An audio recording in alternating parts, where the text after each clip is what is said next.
If you were an ancient Athenian citizen, the first thing you'd see is a man who was unbelievably ugly.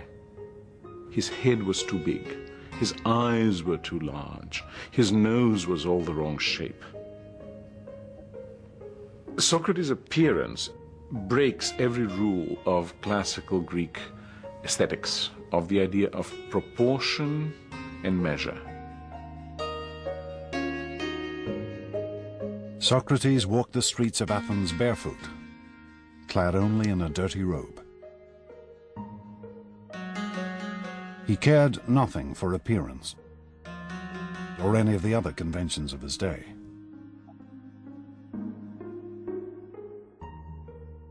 Socrates was interested only in the mind. This unlikely figure would become the leader of a revolution. A revolution in thinking that had been gathering strength across the Greek world.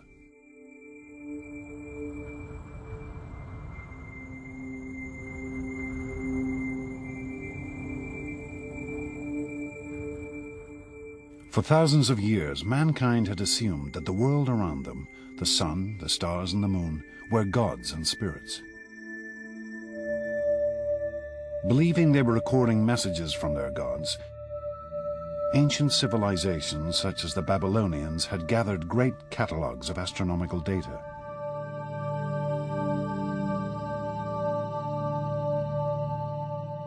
This detailed astronomical calendar from Babylon records the rising and falling of the constellations and the gods they represented.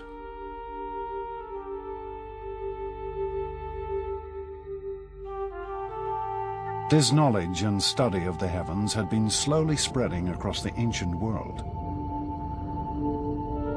until it reached Greek colonies on the coast of what is modern-day Turkey. There, a shattering change occurred. For the Greeks took this astronomical knowledge and transformed it.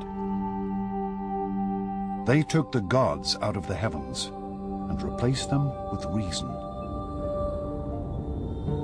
Gradually, the Greeks begin to say, these are not persons, these are things.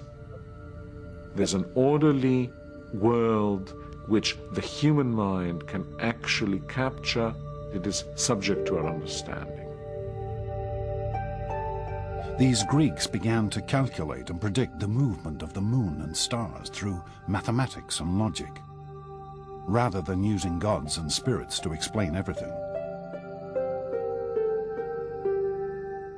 It was the birth of science. The first great Greek scientist, a man named Thales, wrote the earliest book on navigation and how to sail using the stars as a guide. And on a journey to Egypt, Thales was the first man to measure the height of the Great Pyramid. Brilliant idea. He stood next to the pyramid until high noon, when his shadow was exactly the same length as his height. And at that point he measured the shadow of the pyramid and accordingly knew the, the height of the pyramid, which is actually an application of a rather sophisticated geometrical theorem. These Greek scientists would go on to measure the circumference of the world when most people still thought it was flat. To devise steam engines, water pumps, and suspension bridges.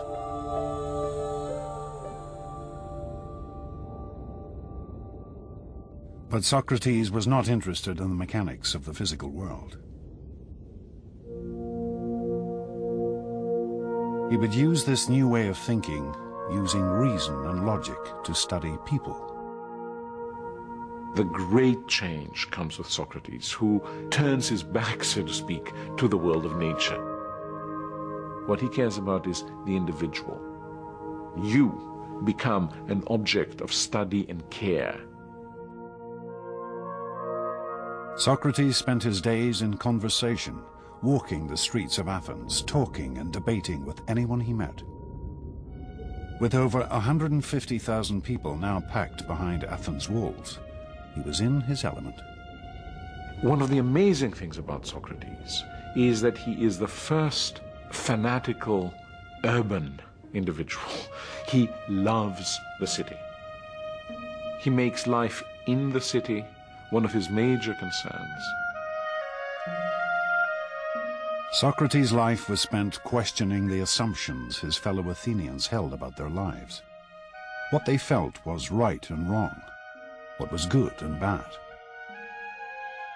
And he was happy to turn convention upside down.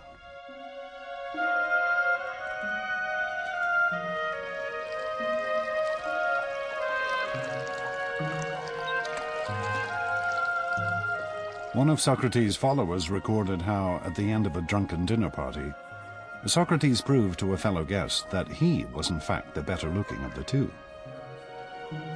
My eyes must be more beautiful because they bulge out, and therefore I can see better. And by the same account, my nose is more beautiful because my nostrils flare out, and so I can therefore gather in more smells. This is typical Socrates, using reason and logic to examine the world anew. Socrates says you must make every decision based on your own understanding of what is good and what is not good, what is right and what is wrong. For Socrates, this freedom of thought was paramount, even if it meant upsetting the whole notion of a beautiful nose. I tell you, let no day pass without discussing all the things about which you hear me talking. A life without this sort of examination is not worth living.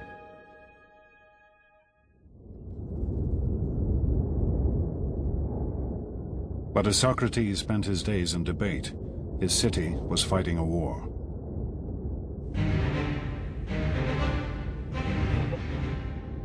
The Spartans invaded Athenian territory and set about burning all the farmland around the city.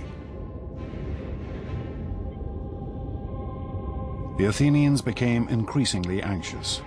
They could only watch from the city walls as their fields and crops were destroyed. But such was Pericles' reputation, he managed to convince the Athenians to stick with his plan. The city could rely on her fleet and shipments from overseas to survive. Little did Pericles know that this fleet now carried an even greater threat.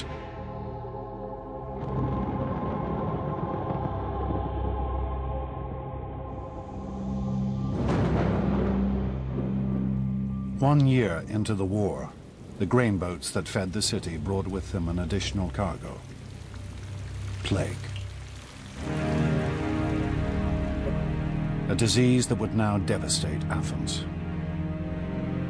Pericles' plan couldn't anticipate difficulties that we now would suggest were rather likely in those circumstances of crowding.